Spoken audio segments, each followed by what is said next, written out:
Bendim buraların şanlısı, şanlısı. Kalan oldu gitti Aran Ovası, Aran Ovası. İyi günün dostu çekti sefası, sürdü sefası. Canım ciğer diyen dostlarım hani, dostlarım hani.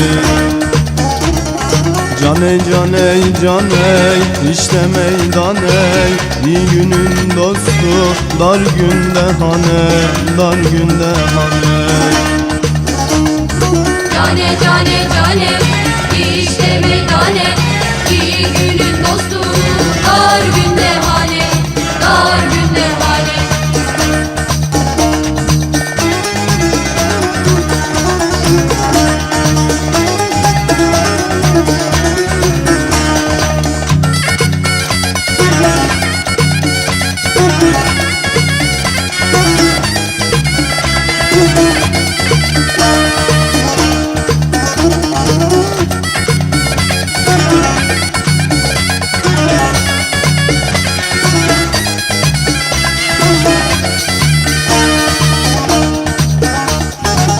Ey ağalar beyler size de kalmaz, size de kalmaz.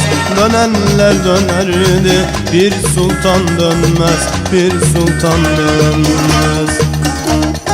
Hak yoluna giden yiğitler ölmez, yiğitler ölmez. Canım ciğer diyen dostlarım bilmez, dostlarım bilmez. Cane cane cane işte meydane. İyi günün dostu dar günde hane, dar günde hane.